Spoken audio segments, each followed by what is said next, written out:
नमस्कार.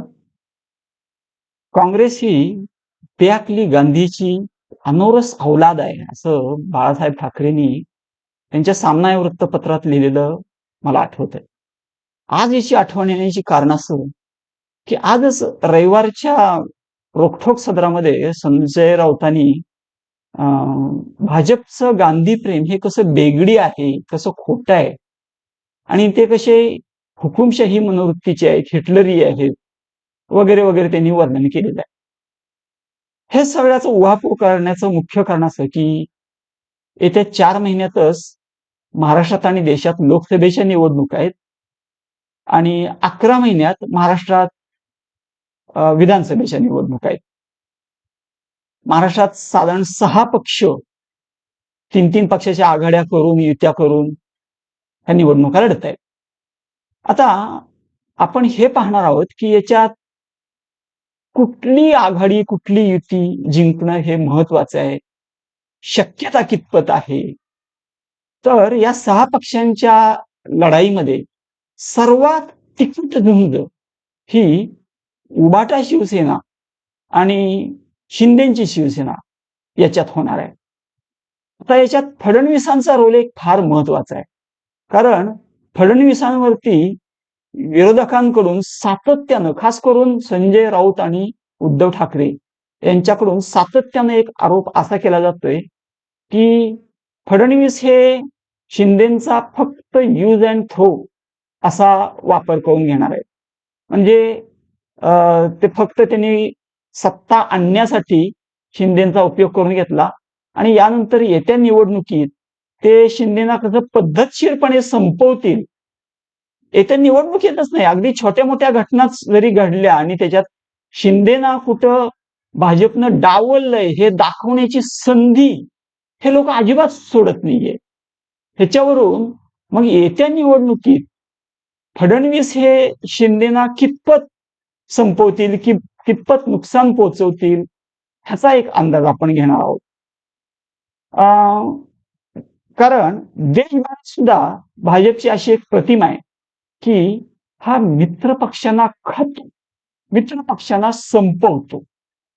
आता जरा विचार करा, जर का भाजपनं खरोखरच असं केलं, की शिंदेना प्रचंड नुकसान होईल येत्या निवडणुकांमध्ये, असं जर का वर्तन केलं, तर देशभरात शिंदेची इमेज भाजपची इमेज ही खराब होईल. हे साहजिक आहे. त्याच्याऐवजी जर का फडणवीसांनी शिंदेना खूप बळ दिलं, शिंदेच्या शिवसेनेला फार बळ दिलं, त्यांचे जास्तीत जास्त सीट्स निवडून आणल्या, तर एकतर त्यांची देशभरातली इमेज सुधारण्यात त्याचा फार मोठा योगदान तर होईलच होईल, पण त्याहीपेक्षा एक फार मोठा फायदा होणार आहे. तो असा, की उद्धव ठाकरेंना नुकसान पोहोचवणं हे फडणवीसांचं मुख्य ध्येय असेल. कारण उद्धव ठाकरे हे एक फार मोठा विषय आहे, फार वेगळा विषय. तो ठाकरे असा विषय आहे. बाळासाहेब ठाकरे हा वेगळा विषय होता. उद्धव ठाकरे हा वेगळा विषय. बाळासाहेब ठाकरे एक फार हिमालय एवढं उत्तुंग असं व्यक्तिमत्व होतं. कट्टर हिंदुत्व होतं त्याच्यात आणि ह्यातली सर्व गुण उद्धव ठाकरेंच्यात आलेले आहेत असं वाटत नाही. परंतु सर्व गुण जरी आलेली नसली, तरी उद्धव ठाकरेंच्या ठाकरी आकड, की जी बाळासाहेबांच्यात बिलकुल नव्हती, ती मात्र ठाकरी आकड बिनकारणाचीच उद्धव ठाकरेंच्यात प्रचंड प्रमाणात आलेली दिसते, की ज्याचा फडणवीसांना 5 वर्ष, मागचे 5 वर्ष 19च्या आधी फार मनस्ताप झालेला होता. आणि अशा प्रकारची ठाकरी आकड शिंदेच्यात असण्याचं काही कारणच नाही. ही ठाकरी आकड उद्धव ठाकरेंच्यात का होती? तर आपण शिवसेना प्रमुखांचा मुद्दा, शिवसेना प्रमुखांची जी धोरणं आहेत, ही आहेत, त्याच्यावरती आपण कसं कठोरपणे अंमलबजावणी करतोय, कसं अनकॉम्प्रोमाइजिंग आहोत, हे दाखवण्याच्या नादात ते भाजपला प्रचंड मनस्ताप देत होते. ही जी ठाकरी कड आहे, पुन्हा सांगतो की जी बाळासाहेबांच्यात बिलकुल नव्हती. मी तर ऐकलंय की बाळासाहेबांच्या समोर नेते मंडळींच्यात भयंकर भांडणं व्हायची. तर ही जी ठाकरी आखड उद्धव ठाकरे दाखवतात, एकतर बाळासाहेबांचे गुण त्यांच्यात काही नाहीये, कट्टर हिंदुत्व अजिबात नाहीये आणि तरी सुद्धा आकड मात्र प्रचंड आहे. तर ह्याचं नुकसान फार युतीला झालेलं होतं. त्यामुळं शिंदेच्या जर का जास्तीत जास्त सीट्स निवडून आणल्या फडणवीसांनी, आणि शिंदे हे सॉफ्ट नेचर आहेत, इझिली ऍक्सेसिबल असतात आणि भाजपला फार म्हणजे कम्फर्टेबल आहेत शिंदे हे. त्यामुळं शिंदेना जास्तीत जास्त साथ देणं, जास्तीत जास्त त्यांना बॅकअप देणं, जास्तीत जास्त त्यांच्या सीट्स निवडून आणणं, ही भाजपची स्वतःच्या यशानंतरची नेक्स्ट प्रायोरिटी शिंदे ही राहील, एवढं मात्र नक्की. आता ह्याच्यात देशाचा फायदा कुठे जास्त आहे? म्हणजे उबाठा, उद्धव ठाकरे आणि त्यांची महाविकास आघाडी येण्यात जास्त फायदा आहे, की शिंदे ज्या महायुतीत आहेत ते निवडून येण्यात देशाचा जास्त फायदा आहे? इकडं आपण लक्ष वेधू. असं एक इंटरनेटवरती सध्या फिरत आहे की इतिहास काळात, पेशव्यांच्या काळात, की महादजी शिंदे आणि फडणवीस ह्यांची जी जोडी होती, ह्यांनी साधारण 20 वर्ष राज्य केलं. आता त्या धर्तीवर बघूया की जर का खरंच यांनी 20 वर्ष राज्य केलं शिंदे फडणवीसांनी, तर ते महाराष्ट्राच्या पथ्यावरती किती पडणार आहे, देशाच्या पथ्यावरती किती पडणार आहे, त्यांचं हिंदुत्व देशात कितपत गरजेचं आहे, हे आपण महत्वाचं बघूया. पण मुळात यांचं हिंदुत्व म्हणजे काय करायचं यांनी नक्की? हिंदुत्व म्हणजे काय? उद्धव ठाकरेंनी जाहीर केलं की आमचं हिंदुत्व म्हणजे शेंडी जाणण्याचं हिंदुत्व नाहीये. मग कसं हिंदुत्व आहे? अजान चालू झाल्यानंतर तिरंगा रॅली चालू होती, ती तिरंगा रॅली अजानसाठी थांबवली. काय ठाऊक, कदाचित उद्याच्याला राष्ट्रगीत चालू असताना अजान जर का चालू झाली तर कदाचित हे राष्ट्रगीतही थांबवतील. हे यांचं हिंदुत्व आहे का? आणि शिंदेच्या हिंदुत्वावरती चौफेर हल्ला करतात, भाजपच्या हिंदुत्वावरती चौफेर हल्ला करतात. हेच का तुमचं हिंदुत्व? अमुक म्हणजेच तुमचं हिंदुत्व का? वगैरे वगैरे. पण मुळात हिंदुत्व म्हणजे काय? असा एक फार आणि जटिल प्रश्न की ज्याचं उत्तर आजपर्यंत कुणीही स्पष्टपणे दिलेलं नाही, ते पाहणं महत्वाचं आहे. वास्तविक हिंदुत्व म्हणजे काय करायचं, ह्याचं उत्तर शिवसेना प्रमुखांनी, बाळासाहेबांनी त्यांच्या जीवन कथेतच, आत्मदर्शनातच त्यांच्या व्यवस्थित घडतं. शिवाजी महाराजांच्या जीवन कथेतही हिंदुत्व म्हणजे काय याचं दर्शन अत्यंत रोमांचक दृष्ट्या घडतं. आता हिंदुत्व करायचं म्हणजे काय करायचं ह्याचं थोडक्यात सांगतो. फक्त जरा थोडं विषयांतर केल्यासारखं वाटेल तुम्हाला. मला एक सांगा, आज फिलिस्तिनी हमास आणि इस्रायल यांच्यात जोरदार युद्ध चालू आहे. जरा एक सांगा, आज जर का देशात काँग्रेसचं राज्य असतं तर हमासच्या बाजूनं देशात किती प्रचंड मोर्चे निघाले असते. कालच असं कळतंय की केरळमध्ये हमासचा जो माजी प्रमुख होता, एक हमास ही दहशतवादी संघटना आहे फिलिस्तीन मधली, की ज्याला फिलिस्तिनी लोकांचा प्रचंड पाठिंबा आहे. सामान्य लोकांचा पाठिंबा असल्याशिवाय ह्या दहशतवादी संघटना उभ्या राहत नाहीत.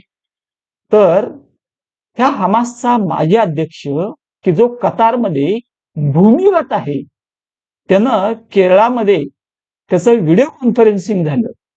कुणी केलं? एक जमात रॅली निघालेली होती मुसलमानांची. त्या जमात रॅलीला मार्गदर्शन करण्यासाठी एका प्रचंड मोठ्या स्क्रीनवरती त्या माशाल जावेद का काहीतरी असं नाव आहे त्याचं व्हिडिओ कॉन्फरन्सिंग झालं. जरा कल्पना करा, जर का आज काँग्रेस राज्य असतं तर या हमासच्या समर्थनार्थ देशात किती प्रचंड मोठे मोर्चे निघाले असते. कोणाला कशावरनं, काय ह्याला पुरावा, कशावरनं निघाले असते? आहे. छोटं उदाहरण देतो.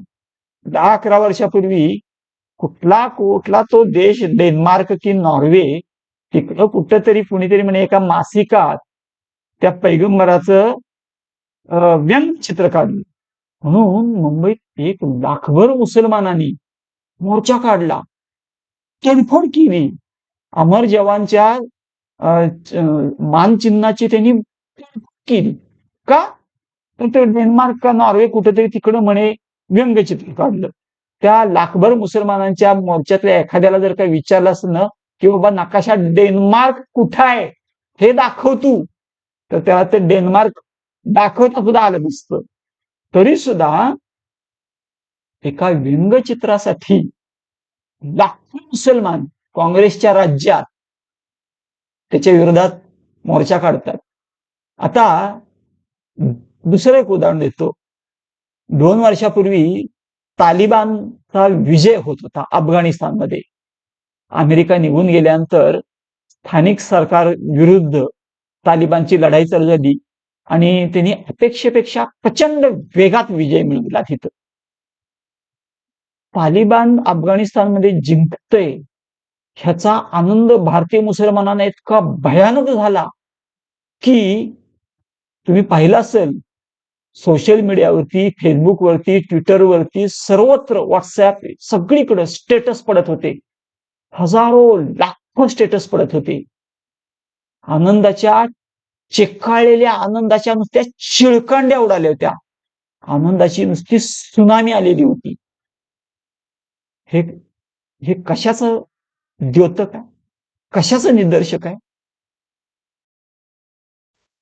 दुसरी एक घटना आठवण करून देतो. छोटी घटना आहे, पण इस्लामिक मानसिकतेचं, भारतातल्या इस्लामिक मानसिकतेचं दर्शन घडवणारी ही घटना आहे. तुमच्या सर्वांच्या तोंडात एक वाक्य सातत्यानं असतं की सगळेच मुसलमान तसे नसतात. आमच्या इथं म्हणे कुणी मुसलमान गणपतीची आरती धरायला पुढं असतो, कुठं म्हणे वारकरी असतो वगैरे सांगून सगळेच मुसलमान तसे नसतात. हे जबरदस्त वाक्य आहे. गेली 40 वर्ष मी ऐकतोय. आता ह्याला छेद देणारी एक घटना मी तुम्हाला आवर्जून सांगू इच्छितो. इथे 2 घटना आहेत, बऱ्याच घटना आहेत तशा, त्यातल्या 2-3 घटना फक्त सांगतो. पहिली घटना नाही, निरीक्षण आहे. 89 सालापासून शिवसेना ही कट्टर हिंदुत्ववादी संघटना, किती आमदार आलेत आतापर्यंत शिवसेनेचे निवडून? 89 सालापासून गेल्या 35 वर्षात शिवसेनेचे साधारण 450 ते 450 आमदार निवडून आलेत. मी नीट अभ्यास केला कुठले कुठले आमदार कुठून कुठून निवडून आलेत.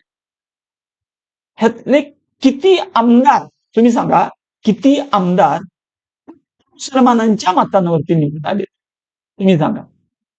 ह्याचं उत्तर आहे, तुम्ही म्हणाल ते आमचे हे होते ना, साबीरभाई आमचे होते. अहो, तुमच्या साबीरभाईंना हिंदू लोकांनी अंबरनाथ मधनं मतं देऊन निवडून आणलेलं होतं. तुमचा हिंदू उमेदवार शिवसेनेचा मुसलमान मोहल्ल्यात उभा राहून मतविभागणी वगैरे न होता केवळ मुसलमान मतांच्या वरती निवडून आला. असं एक उदाहरण द्या. मी हा व्हिडिओ कॅन्सल करीन नव्हे, माझी मानसिकता बदलीन. तुम्ही म्हणला तर वाटल्यास उभाटात मी सामील होईन, वाटल्यास काँग्रेसमध्ये सामील होईन. उदाहरण दाखवा, खासदार सांगा असा. आता असं झालेलं असू शकतं की एखाद्या खासदाराला एखाद्या मुसलमान पॉकेटची मतं पडली आणि त्याचा थोडा त्याला आधार झाला, असं झालेलं असू शकतं. परंतु फक्त मुसलमान मतांच्या आधारावरती एखादा खासदार, किती खासदार निवडून आले आतापर्यंत शिवसेनेचे गेल्या 35 वर्षात? साधारण 150च्या वरती खासदार निवडून आलेले. किती खासदार मुसलमान मतांच्या वरती निवडून आले सांगा? नाही. आता आणखीन एक छोटी घटना सांगतो. मध्यंतरी पुण्याच्या जवळ एक कुस्तीचा आखाडा झालेला होता. त्याच्यात सिकंदर शेख आणि कोणतरी आपल्याला गायकवाड, महेंद्र गायकवाड म्हणून कुस्ती झाली होती. ह्या राष्ट्रीय काहीतरी आखाडा होता हा, आणि फडणवीसांनी त्याचं उद्घाटन केलेलं होतं, आणि उद्घाटनाच्या वेळेस त्यांनी सनातन धर्म की जय असं काहीतरी नारा दिलेला होता. त्या शेवटची जी फायनलची जी कुस्ती होती त्यामध्ये महेंद्र गायकवाड विरुद्ध सिकंदर शेख अशी कुस्ती झालेली, आणि त्याच्यात सिकंदर शेख हारलेला होता. तर ज्या डावावरती तो हारला वगैरे त्याच्यावरती काहीतरी वादग्रस्त निर्माण झालं, आणि लोकांनी गिल्ला चालू केला की सिकंदर शेखवरती अन्याय झाला. मी थोडस याच्यावरती सोशल मीडियावरती प्रतिक्रिया चाळायला चालू केलं. एका वृत्तपत्रानं, न्यूज सोर्सनं असा मथळा टाकलेला होता, फेसबुकवरती टाकलेला होता की सिकंदर शेखवर अन्याय झाला का, तुमचं मत काय आहे? आणि खाली मी कॉमेंट्स पाहिल्या. रे, कॉमेंट्सचा पाऊस पडलेला होता अक्षरशः. 18-20 हजार कॉमेंट्स होत्या, आणि मी सगळ्या कॉमेंट्स चेक करत होतो. मी बऱ्याचदा पाहतो काही ठिकाणी मुसलमानांच्या कॉमेंट्सच नसतात, अजिबात नसतात, काही ठिकाणी विरोधात असतात. या ठिकाणी मी बघितलं, मुसलमानांच्या कॉमेंटचा पाऊसच्या पाऊस पडलेला होता. मी प्रत्येक कॉमेंट बारकाईनं वाचत होतो. एकूण एक कॉमेंट ही सिकंदर शेखवरती अन्याय झाला असं म्हणणारी होती.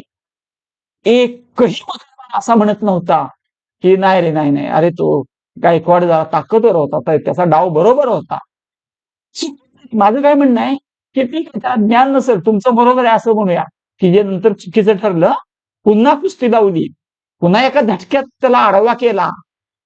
सगळ्या पंचांनी तिथं खल केलं होतं, विचारविनिमय केला होता, आणि मग घोषित केलं होतं महेंद्र गायकवाडला विजयी. आणि केवळ हे मुसलमानांच्या म्हणजे इतका भयानक रेटा होता की एक मुसलमान सुद्धा चुकून सुद्धा असा म्हणायला तयार नव्हता की नाही, महेंद्र गायकवाड बरोबर होता. आणि त्या उलट 35 ते 40% हिंदू मात्र असं म्हणत होते की सिकंदर शेखवरती अन्याय झाला, आणि केवळ 60-65% हिंदू, जेव्हा की 100 नव्हे, 101% नव्हे, 1001% मुसलमान हे सिकंदर शेखच्या बाजूने बोलत होते, त्यावेळेस हिंदू मात्र 35 ते 40% हिंदू हे सिकंदर शेखच्या बाजूने बोलत होते. आता ही घटना सांगण्याचं कारण काय? याच्यातून भारतीय मुसलमानांची मानसिकता दिसते. आणखीन एक थोडस निरीक्षण नोंदवतो इथं. माझ्या लहानपणी मी 18 वर्ष मुसलमान मोहल्ल्यात काढली. 17-18 वर्षात मला कधी एकही बुरखा दिसला नाही, बुरखा कधीच दिसला नाही मला. आणि आज जेव्हा मी मोहल्ल्याच्या बाहेर राहतो, मोहल्ल्यापासून खूप लांब राहतो, हिंदू वस्तीत राहतो, तेव्हा मात्र माझ्या छोट्याशा शहरात मला अक्षरशः हजारो बुरखे दिसत आहेत. म्हणजे ह्या देशाचा मुसलमान कुठल्या दिशेनं चाललेला आहे? जेव्हा की सगळं जग हे मॉडर्निझमच्या बाजूने चाललेलं आहे, त्याच वेळेस ह्या देशातले मुसलमान मात्र मध्ययुगाकडे चाललेले आहेत. तुम्ही नीट निरीक्षण करा, दिवसेंदिवस बुरख्याचा आग्रह, हिजाबचा आग्रह प्रचंड वाढत चाललेला आहे. टोप्या, नमाज पडणं. मला सांगा, किती हिंदू दिवसातनं 5 वेळा नमाज पूजा करतात रे? एखादा ब्राह्मण दिसतो का कोणाला कुठं रेल्वेच्या प्लॅटफॉर्मवरती ते फळी काहीतरी घेऊन संध्या करताना बसलेला आहे, दिसतो? मुसलमान मात्र तुम्हाला रस्त्यावरती हजारो नमाज पडताना दिसतील. आणखीन एक निरीक्षण, किती टक्के मुसलमानांनी आयुष्यात कुराण वाचलेलं असतं? तुमचं काय अंदाज आहे? मोहल्ल्यात राहिलो मी 18 वर्ष, 10,000 मुसलमान होते, आमचं एकटं हिंदू कुटुंब होतं. किती टक्के मुसलमान कुराण वाचतात सांगा? 90%? 95%? 100? 101% कुराण नाही वाचलेला मुसलमानच पाहिला नाही मी, विशेषतः गेल्या 7-8-10 वर्षात. आता ह्या उलट मला सांगा, किती हिंदू किंवा किती टक्के हिंदू गीता वाचतात? फार क्वचित कुणाला तरी मी गीता वाचताना पाहिलं. मी स्वतः नाही वाचलेली गीता. मी ब्राह्मण असून सुद्धा गीता वाचलेली नाहीये. अरे ब्राह्मणांचं गीता वाचण्याचं प्रमाण सुद्धा फार म्हणजे 10% आत येईल, 10% किंवा 5%च्या आतच येईल ब्राह्मणांचं सुद्धा. मग मराठ्यांनी किंवा आणखीन कुणी की काही गीता वाचली असण्याची कुठे शक्यताच फार म्हणजे फारच कमी. म्हणजे हे निरीक्षण मी का नोंदवली? तर धर्मवेडा जास्त कोण आहे? धर्मांध कोण आहे? हिंदू की मुस्लिम? तर हिंदू हे धर्मवेडे नाहीयेत. हिंदू हे देववेडे आहेत. त्यांचा हा देव, तो देव, स्थानिक देव, खंडोबा, मसोबा, अमुक तमुक, ही देवी, ती देवी, स्थानिक पातळीवरती कुणाचा कोण. हिंदू देववेडा आहे. तो नवसाला जातो, उत्सव साजरा करतो. हिंदू धर्मवेडा नाहीये. मुसलमान मात्र धर्मवेडा म्हणण्यापेक्षा धर्मांध बनत चाललाय. 100 वर्षापूर्वीचा ब्राह्मण आणि आजचा ब्राह्मण ह्याच्यात जमीन आसमानचा फरक आहे की नाही? कुठं कुठं चेष्टेनं म्हणलं जातं की अरे मटणं ही ब्राह्मणांनी महाग केली. आणि मला हे सांगा, 100 वर्षापूर्वीचा मुसलमान आणि आजचा मुसलमान ह्याच्यात सुद्धा जमीन आसमानचा फरक आहे, पण तो उलटा आहे. 100 वर्षापूर्वीचा मुसलमान एवढा धर्मांध नव्हता.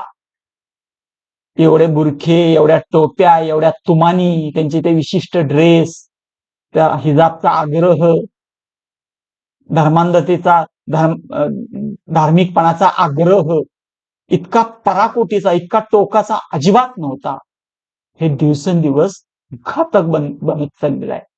मला एक सांगा, किती मुसलमानांनी दहशतवाद्यांचा आतापर्यंत विरोध केला सांगा बरं? अशी जगातल्या कुठल्या कानाकोपऱ्यात एखादी घटना घडलेली आठवते का तुम्हाला? की मुसलमानांनी एखाद्या दहशतवाद्याला ठेचून मारला, दगडाने ठेचून मारला. का? हा आमचा धर्म बदनाम करतोय.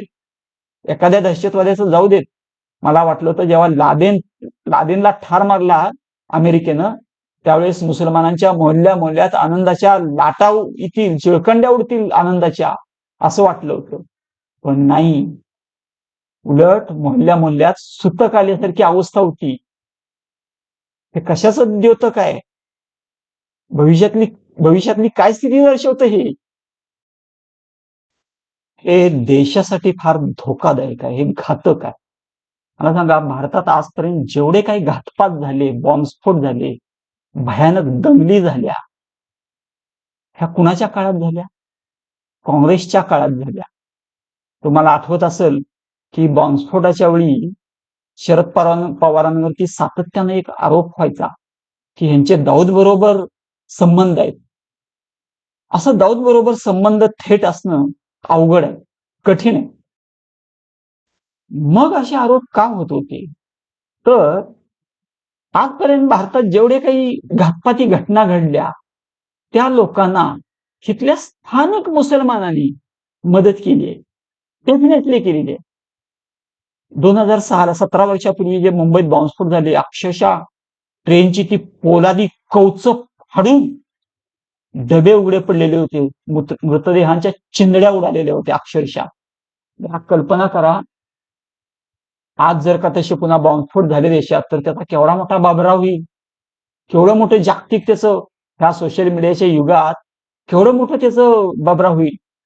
तर या सर्व दहशतवादी घातपातात घटनांमध्ये स्थानिक मुसलमानांची मदत फार मोठ्या प्रमाणात होत होती. आता या स्थानिक मुसलमानांना मदत कोण करत होतं? तर त्यांना थेट असं कुठला राजकीय नेता मदत करत होता असं म्हणणं मूर्खपणाचं ठरत. किंवा शरद पवार किंवा काँग्रेसचे नेते ह्या स्थानिक मुसलमानांना, की जे दहशतवाद्यांना मदत करतात, ह्यांना थेट मदत करत होते असं म्हणणं मूर्खपणाचं ठरलं. परंतु हे शरद पवार किंवा काँग्रेस किंवा हे लांगुल चालन करणारे जे किंवा इस्लामिस्ट पक्ष असं यांना थेट म्हणता येईल, हे कुणाला मदत करत होते? तर ते इथल्या मुसलमानांना फार डोक्यावरती घेत होते. इथली जमीन भुसभुशीत करत होती. जे मुसलमान दहशतवाद्यांना मदत करणाऱ्या मुसलमानांना मदत करतात, की त्यातल्या एखाद्या मुसलमानाला उचललं ना तरी सुद्धा काही सिद्ध नाही होणार. राजकारण्यांचं तर सोडून द्या, राजकारण्यांचं विसरून जावा, राजकारण्याला तर तो सिद्धच नाही होणार, परंतु कारण त्याचा नसतोच सन्मान. परंतु अशा मुसलमानांना त्यांची मदत होत असती की जे दहशतवाद्यांना मदत करणाऱ्यांना मदत करत असत. म्हणजे तिसऱ्याकडून चौथ्याकडून पाचव्याकडे असं ते पाणी मोरत असतं. हे पाणी मोरण्यासाठी भुसभुशीत जमीन कोण करतं? कुठल्याही छोट्या मोठ्या चिटपूट घटनात जामीन होऊन जातो. दंगली घडल्या तर मला सांगा, काँग्रेस काळात भिवंडी, मालेगाव, मुंब्रा, भेंडी बाजार, नागपाडा, बेहरणपाडा, मुरादाबाद, अहमदाबाद, अमुकबाद, तमुकबाद, हैदराबाद, ह्या बाद ठिकाणीच कसं काय दंगली होत होत्या? सांगा बरं. आज जर का काँग्रेसचं राज्य असतं तर यांच्या धर्मांधतेला खत पाणी घातलं असतं की नाही? ह्याच्यावरती उपाय काय मग? जरा कल्पना करा. उद्याच्याला चुकून जर का असं असं तुम्ही कोणी गॅरंटी देऊ शकता का की भारत पाकिस्तान युद्ध भविष्यात होणं शक्यच नाही? असं नाही होणार, दाट शक्यता आहे. आणि अशा जर का भयंकर स्वरूपाचं युद्ध झालं की ज्याच्यात अण्वस्त्र जर का वापरली गेली की याची न वापरण्याची गॅरंटी कोणी देऊ शकत नाही. आता कोणी ठामपणे लिहून देईल का पण आपल्या की बाबा नाही अण्वस्त्रांचा वापर नाही होणार वगैरे वगैरे? किती प्रमाणात ते वाढते, इकडची धर्मांधता आणि तिकडची धर्मांधता किती वाढते ह्याच्यावरती हे खूप अवलंबून आहे. आणि अशा वेळेस जर का युद्ध झालं आणि बांगलादेश किंवा पाकिस्तानची जनता प्रचंड मोठ्या प्रमाणात 7, 8, 10 कोटी लोक जर का सामान्य जनता इकडे घुसली तर तुमची 13 लाख मिलिटरी, 15 लाख मिलिटरी आहे का सक्षम त्यांना रोखण्यासाठी? आता मग ह्या सगळ्यावरती उपाय काय? तर हिंदुत्व हेच ह्याच्यावरती उपाय आहे. तुम्ही म्हणाल कसं? अहो, कट्टर हिंदुत्वानं तर जास्त वैरभाव निर्माण होईल, जास्त ध्रुवीकरण होईल.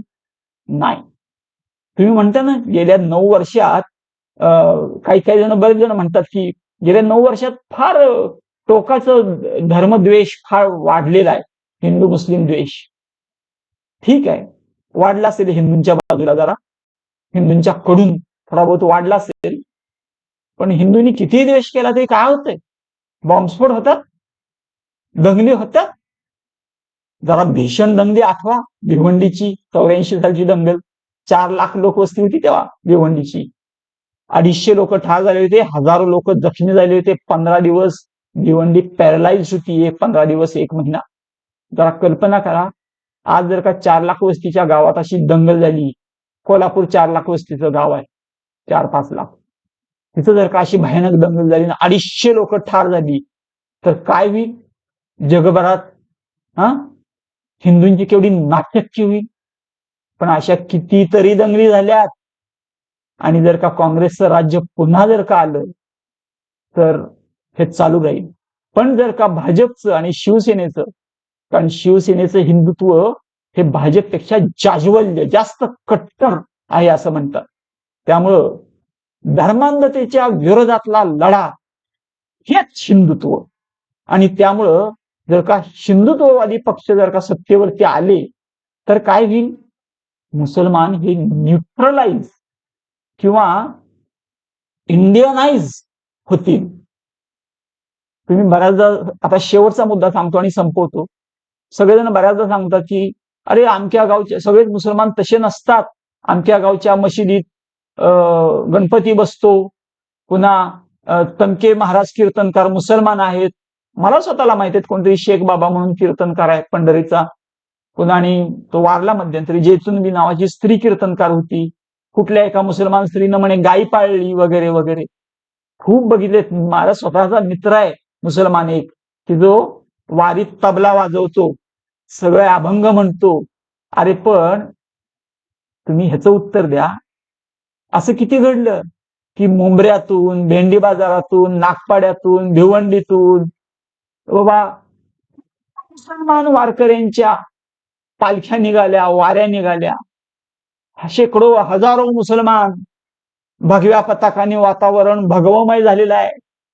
हरिनामानं, विठ्ठल नामानं वातावरण दुमदुमून गेलेलं आहे. असं किती घडलं रे? हिंदूंच्या बाबतीत भरपूर घडलेलं आहे. हाजी अलीला गर्दी कुणाची असते? हिंदूंचीच. अजमेर शरीफच्या दर्ग्याला गर्दी कुणाची असते? ठिकठिकाणच्या पीरांना गर्दी कुणाची असते? 90% हिंदू असणारे पीर बघितलेत मी. मुसलमानांचे पीर 90% हिंदू असतात. उरुसात कुणाची गर्दी असते? मग सगळ्या मुसलमानांनी एकत्रित येऊन फक्त एक त्याच्यात 90% मुसलमान आहेत. किती? 500-600 मुसलमान आहेत आणि केवळ 50 हिंदू आहेत. असं एखादं गणेश मंडळ स्थापन झालंय मुंबऱ्यामध्ये, बेहरामपाड्यामध्ये, नागपाड्यामध्ये, भेंडी बाजारमध्ये. असं उदाहरण सांगा एखादं. हा, फक्त मुसलमानांनी दांड्याचा कार्यक्रम अरेंज केलेला आहे आणि जवळजवळ 90-95% मुसलमानच आहेत त्याच्यात. स्त्री आहेत मुसलमान, बुरखा वगैरे बाजूला ठेवून त्या किंवा बुरखा घालून दांड्या खेळतायत. शक्य आहे? तर ही धर्मांधता जर का न्यूट्रलाइज करायचं असेल तर ते काम गेल्या 9-9.5 वर्षात प्रचंड मोठ्या प्रमाणात झालेलं आहे. आणि हे जर का तडीस न्यायचं असेल, हे पूर्ण करायचं असेल तर इथला हिंदू जितका स्ट्रॉंग होईल, ध्यानात ठेवा, प्लस इंटू प्लस, प्लस प्लसचा गुणाकार हा प्लस येतो. चांगल्या गोष्टीचा चांगल्या गोष्टीचा गुणाकार चांगलाच येतो. वाईटाला चांगल्यानं गुणलं ना, वजा उत्तर येतं, वाईट येतं. चांगल्याला जर का वाईट ट्रीटमेंट दिली तर वाईटच उत्तर येतं. पण शेवटचा रूल सर्वात महत्वाचा आहे, मायनस इंटू मायनस.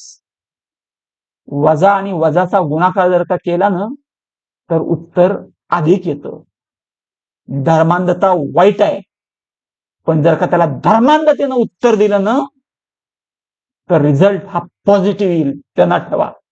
त्यामुळे धर्मांधता गुणिले धर्मांधता बरोबर निधर्मीपणा, हे त्याचं उत्तर आहे.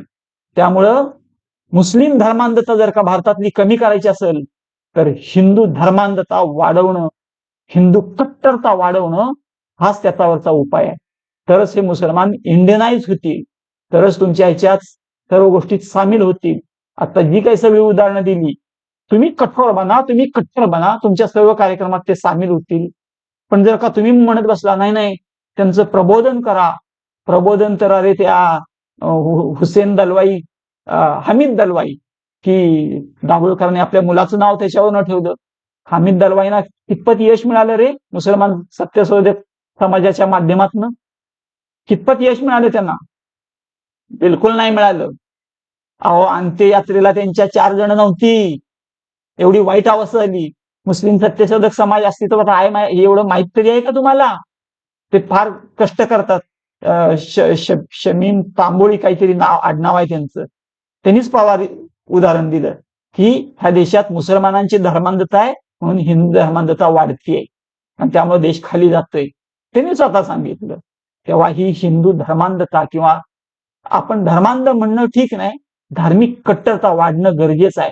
त्यासाठी हेच हिंदुत्व, त्यासाठी शिवसेना आणि भाजप ही युती देशभरात निवडून येणं 24ला फार गरजेचं आहे. अजून जर का ह्यांना 10 वर्ष जर का मिळाले ना तर इथले मुसलमान कम्प्लीट न्यूट्रलाइज होऊन जातील, एवढं लक्षात ठेवा. एवढंच नव्हे, पुढं पुढं तर ते देशमुक्त सुद्धा होतील. पाकिस्तान जिंदाबाद वगैरे ऐकायला सुद्धा येणार नाही. आणि त्यामुळं ह्या निवडणुकीत भाजप शिवसेना युती निवडून येणं हेच गरजेचं आहे. शिंदेच्या सीट्स जास्तीत जास्त निवडून येणं गरजेचं आहे. कारण शिवसेनेचं हिंदुत्व हे जाज्वल्य हिंदुत्व आहे, भाजपपेक्षा जाज्वल्य. त्या कोणत्या बाई परवा भाजपनं त्यांना निलंबित केलं, त्या काहीतरी बोलल्या मुसलमानांच्या विरोधात, भाजपनं त्यांना भाजपमधूनच काढून टाकलं. तर त्या जर का शिवसेनेत असत्या तर कदाचित त्यांचा सत्कार झाला असता. त्यामुळे शिंदेच्या शिवसेनेला हिंदूंनी जास्तीत जास्त मतं देणं हे गरजेचं आहे. धन्यवाद.